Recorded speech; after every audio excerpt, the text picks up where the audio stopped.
સુરતમાં ગજેરા બંધુઓના લક્ષ્મી ડાયમંડ પર આવકવેરા વિભાગના દરોડા અંગે વસંત ગજેરાએ મીડિયામાં પુષ્ટિ કરી હતી. સુરતમાં ઇન્કમટેક્સના દરોડાના 28 કલાક ઉપર સમય વીતી ગયા છતાં આઈટીની રેડી યથાવત છે. વસંત ગજેરા, ધીરુ ગજેરા અને ચુની ગજેરાની લક્ષ્મી ડાયમંડ પર આઈટીની રેડ બાદ લક્ષ્મી ડાયમંડના માલિક વસંત ગજેરા ડાયમંડ ફેક્ટરીએ પહોંચ્યા હતા. ઉદ્યોગપતિને ત્યાં રેડ પડી છે, તેને લઈ ઉદ્યોગપતિ વસંત ગજેરાનું મોટું નિવેદન આપી ઇન્કમટેક્સની રેડની પુષ્ટિ કરી હતી. વસંત ગજેરાએ કહ્યું હતું કે ઇન્કમટેક્સ વાળાનું ચેકિંગ કરે છે, મને કોઈ ફરક પડતો નથી. આઈટીની ચેકિંગમાં હું સાથ સહકાર આપી રહ્યો છું. ખબર નથી ઇન્કમટેક્સ શા માટે રેડ કરી, મને ખ્યાલ નથી. ઇન્કમટેક્સના અધિકારીઓ તેનું કામ કરી રહ્યા છે. 22 કલાક થાય કે 25 કલાક તેઓ તેનું કામ કરે છે. તો મેહુલ ચોકસી મુદ્દે મને કાંઈ જ ખબર નથી તેમ પણ કહ્યું હતું. એ તો એનું ગવર્મેન્ટ નું કામ છે, ગવર્મેન્ટ કામ કરે. આપ મીડિયા શેના માટે આવ્યા? તમે તમારું કામ કરો છો, એનું કામ કરે છે. મેહુલ ચોકસીનો કઈ કનેક્શન કઈ છે જ નહીં. એ લોકોનું ચેકિંગ કરે એમાં શું મને ફરક પડે? કઈ રીતના સાથ અને અમે સાથ આપીએ, એ લોકો સાથ આપે. કોઈ થોડું નીચે એ મને ખબર નથી. તમારા બધા જ પેઢી ના, પણ મને પોતાને ખબર નથી. સુરતના ઉધના દરવાજા ખાતે આવેલ એપલ મૈત્રી હોસ્પિટલના ડોક્ટરો પર બેદરકારીના આક્ષેપો કર્યા છે. 10 વર્ષની બાળાના મોતને લઈ પરિવારે આક્ષેપ કર્યા હતા. સુરતના ઉધના દરવાજા એપલ મૈત્રી હોસ્પિટલ તબીબો પર ગંભીર આક્ષેપો કરાયા છે. એપલ મૈત્રી હોસ્પિટલમાં દાખલ 10 વર્ષીય ધ્રુવી રાકેશ પવાર નામની બાળકીનું મોત નીપજ્યું, જેને લઈ મૃતક બાળકીના પરિવારે તબીબોની બેદરકારીના લીધે મોત થયું હોવાનો આરોપ મૂક્યો હતો અને જણાવ્યું હતું કે બાળકીની માતા મોપેડ પર બાળકી સાથે જઈ રહી હતી ત્યારે સામસામે 2 મોપેડ અથડાતા સામાન્ય અકસ્માત સર્જાયો હતો. બાળકીને સામાન્ય પગમાં ફ્રેક્ચર આવતા એપલ હોસ્પિટલમાં ઓપરેશન કરવામાં આવ્યું હતું અને બાળકીને હસતા હસતા ઓપરેશન થિયેટરમાં ગઈ હતી. જોકે ઓપરેશન બાદ બાળકીને કોમામાં પરિવારને સોંપવામાં આવી હતી.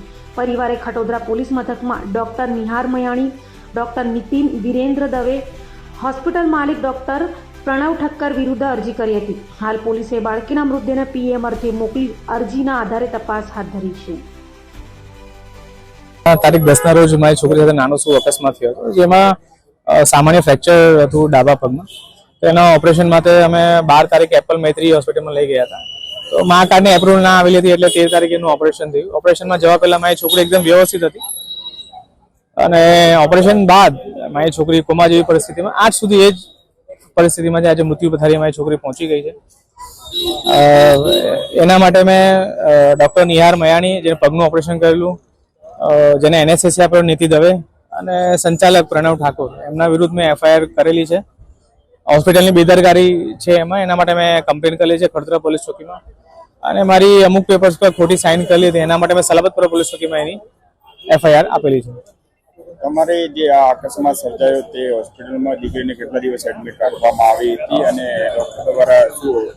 હોસ્પિટલમાં અમે 12 તારીખે ગયેલા હતા, 27 તારીખે નીકળેલા હતા. ત્યાં સુધી છોકરી અમારી ત્યાં જ હતી. ત્યાંથી પછી અહીંયા અમે સિવિલ લાવેલા હતા. સિવિલથી પછી આજે મારું બાળકીને આજે મૃત્યુ થયું છે સર. તમારે શું માંગ ન્યાય જોઈએ સર. સીધું છે કે ભાઈ આજે મારી છોકરી છે, આવતીકાલે કોઈ બીજાનું બાળક હોઈ શકે, કાં તો બીજું કોઈ પેશન્ટ હોઈ શકે, જેની જોડે આટલા નાના ઓપરેશનમાં મૃત્યુની પથારી સુધી આ લોકો પહોંચાવે છે. મૈત્રી હોસ્પિટલ જે છે તે કયા વિસ્તારમાં આવેલી છે? એપલ મૈત્રી હોસ્પિટલ નામ છે એનું, જે ઉધના દરવાજા પર આવ્યું છે. કેમ કે શરૂઆત મા કાર્ડ પર અમે ટ્રીટમેન્ટ કરવા ઈચ્છતા હતા. મા કાર્ડ ઉપર અમે ટ્રીટમેન્ટ કરી ત્યાં અને એનું કઈ 30,000 જેવું કઈ બિલ આવેલું હતું એનું. એના માટે જે લોહીના રિપોર્ટ છે અમે બહારથી પોતાના સ્વ ખર્ચે કરાવેલા હતા અને એના પછી મેડિક્લેમ હતું સર. કેમ કે એમનું કહેવાનું હતું કે અમુક લિમિટ જ છે કે આટલા ઓપરેશનમાં આટલું થઈ શકે. અમને ત્યાંથી ભગાવવાની પૂરી એ લોકો પ્લાનિંગ જ કરતા હતા. કેમ કે ડોક્ટર સાહેબ કહેતા હતા કે ભાઈ તમને ઓપરેશન નહીં હાલે, આનું રેન્ટ નહીં પોસાય, એક દિવસનું ભાડું 25,000 કહેતા હતા અને તમને નહીં પોસાય તો તમને સ્મેર હોસ્પિટલમાં અમારી ઓળખાણ છે, અમે ત્યાં તમને શિફ્ટ કરી લઈએ. જ્યારે મારું મેડિક્લેમ હતું, મેડિક્લેમ માટે રેડી હતો.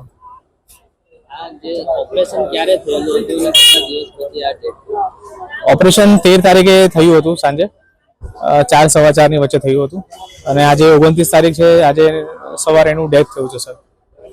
તમને શું કારણ બતાવેલું? ડેથનું કારણ તો અહીંયા ત્યાંથી તો એમણે બ્રેન ડેડ જેવું કહી દીધેલું હતું કે બ્રેન ડેડ થઈ ગયું તમારું બાળક. હૃદય હમણાં ઓક્સિજન પર ચાલતું હતું એટલું ખાલી બતાવતું. ત્યાંથી હું ક્રિટિકલ કન્ડિશનમાંથી જ અહીંયા લાવેલો કે ત્યાં મને એ લોકો પર ભરોસો નહીં હતો. ઉત્તરાયણ પોલીસે તેરા તુજકો અર્પણ કાર્યક્રમ હેઠળ ગુમ થયેલા કે ચોરી થયેલા મોબાઈલ ફોન શોધી અને સોનાની ચેઇન તથા મોપેડ શોધી મૂળ માલિકોને પરત કરી હતી. સુરત પોલીસ કમિશનર, સંયુક્ત પોલીસ કમિશનર તથા નાયબ પોલીસ કમિશનર લખદીરસિંહ ઝાલા અને મદદનીશ પોલીસ કમિશનર આઈના માર્ગદર્શન હેઠળ પીઆઈડીયુ બારડની સૂચનાને લઈ પીએસઆઈઆરડી ધાદલના માર્ગદર્શન હેઠળ ટીમ પેટ્રોલિંગમાં હતી ત્યારે અનારમાં હેડ કોન્સ્ટેબલ ધર્મેન્દ્ર ગીરીએ ગુમ થયેલા ચોરાયેલા મોબાઈલ ફોન તથા સોનાની ચેઇન અને એક્ટિવા શોધી કાઢી મૂળ માલિકોને પરત કરાઈ હતી, જેમાં પોલીસે 19 જેટલા મોબાઈલ ફોન, સોનાની ચેઇન અને મોપેડ એક્ટિવા મળી મૂળ માલિકોને સોંપતા તેઓએ પોલીસનો આભાર વ્યક્ત કર્યો હતો. રાજ્યના માનનીય નાયબ મુખ્યમંત્રી શ્રી દ્વારા પ્રજાભિમુખ વહીવટ આપવાની દિશામાં થયેલ સૂચનો અનુસંધાને સુરત શહેર પોલીસ કમિશનર શ્રી અનુપમસિંહ ગેહલોત સરના માર્ગદર્શન હેઠળ આજરોજ ઝોન 5 વિસ્તારના અમરોલી તેમજ ઉત્તરાયણ પોલીસ સ્ટેશનના તેરા તુજકો અર્પણ કાર્યક્રમનું આયોજન કરવામાં આવેલું. સમગ્ર કાર્યક્રમમાં લગભગ 40થી વધારે ફરિયાદીઓના સામાન સોંપવામાં આવેલા, જેમાં મોબાઈલ, સોનાના ચેઇન સહિતના 10 લાખથી વધારેના મુદ્દામાલનો સમાવેશ થાય છે. આ કાર્યક્રમનો હેતુ લોકોને વધુ પારદર્શી રીતે અને સરળતાથી પોતાનો સામાન જે છે, કિંમતી સામાન છે, એ પરત મળે તે છે. ભૂતકાળમાં જે હાડમારી સહન કરવી પડતી તે ન કરવી પડે, તેમજ આજની તારીખે પણ લોકો જે સાચા છે અને સીધા અને સરળ છે તે પોલીસ સ્ટેશને આવતા સંકોચ અનુભવે છે. આવા કાર્યક્રમોના માધ્યમથી લોકોને એ સંદેશ આપવા માંગીએ છીએ કે પોલીસ તરફથી પોઝિટિવ કામગીરી કરવામાં આવે છે. આપના પ્રશ્નો પોલીસ સુધી પહોંચશે તો ઉકેલવાની દિશામાં પોલીસ કટિબદ્ધ છે અને તત્પર રીતે કામગીરી કરશે, જેથી લોકો પોતાના પ્રશ્નો, પોતાના ચોરાયેલી વસ્તુઓ, મોબાઈલ ખાસ કરીને આ પ્રકારની વસ્તુઓ પોલીસ સુધી પહોંચાડે અને જે પહોંચાડવામાં આવશે તો કામગીરી કરવામાં આવશે. એ સંદેશ જે છે એ આ કાર્યક્રમ દ્વારા આપવામાં આવે છે. ઉત્તરાયણ પોલીસે ગુમ થયેલા 60 વર્ષના વ્યક્તિની ગણતરીના દિવસોમાં શોધી કાઢી સહી સલામત પરિવારજનોને સોંપ્યા હતા. સુરત પોલીસ કમિશનર, સંયુક્ત પોલીસ કમિશનર તથા નાયબ પોલીસ કમિશનર લખદીરસિંહ ઝાલા અને મદદનીશ પોલીસ કમિશનર આહિરના માર્ગદર્શન હેઠળ પીઆઈડીયુ બારડની સૂચનાને લઈ પીએસઆઈઆરડી ધાદલના માર્ગદર્શન હેઠળ ટીમ પેટ્રોલિંગમાં હતી ત્યારે અનારમાં હેડ કોન્સ્ટેબલ કિરણસિંહ અને સમીરે ઉત્તરાયણ પોલીસ મથકની હદમાંથી ગુમ થયેલા 60 વર્ષીય આડેદ રમેશ ભાલાળાને ગણતરીના દિવસોમાં સીસીટીવી સહિતની તપાસ કરી શોધી કાઢી તેમના પુત્ર કૃણાલ ભાલાળાને તેમને સહી સલામત સોંપતા પરિવારજનોએ પોલીસનો આભાર વ્યક્ત કર્યો હતો. સુરતના ઉધના વિસ્તારમાં ગત 19મીએ પ્લાસ્ટિકના દાણા બનાવતી ફેક્ટરીમાં લાગેલી આગ મામલે ફેક્ટરી માલિક સહિત બેની પોલીસે બેદરકારી બદલ ધરપકડ કરી છે.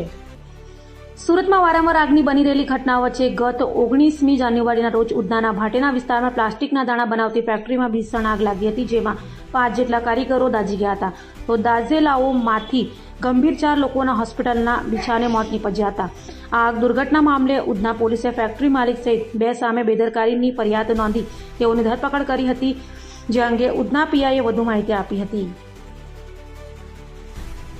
ઉધના પોલીસ સ્ટેશન વિસ્તારમાં ગઈ તારીખ 19/1/2026ના રોજ ભાટેના વિસ્તારમાં પ્લાસ્ટિકના કારખાનામાં આગ અકસ્માત થયેલ, જેની અંદર 5 લોકો દાઝી ગયેલા અને તાત્કાલિક સ્થળ ઉપર ફાયર અને પોલીસની ટીમો પહોંચી ગયેલી અને જે ભોગ બનનાર છે એ લોકોને હોસ્પિટલાઇઝ કરવામાં આવેલા અને પોલીસે તપાસ ચાલુ કરેલી. તો તપાસ દરમિયાન પોલીસને જણાઈ આવેલું છે કે આ જે કારખાનું ચાલતું હતું પ્લાસ્ટિક બનાવવાનું, એમાં એના જે ફાયરની એનઓસી નહોતી અને બીજા બી જે લાયસન્સ મેળવવા જોઈએ એ મેળવ્યા વગર આ સમગ્ર કારખાનું ચાલતું હતું, જેમાં કારખાના ધારકો જે છે એમના વિરુદ્ધમાં બીએનએસ પ્રમાણે ગુનો દાખલ કરી અને તેઓની ધરપકડ કરીને આગળની કાર્યવાહી કરવામાં આવેલ છે.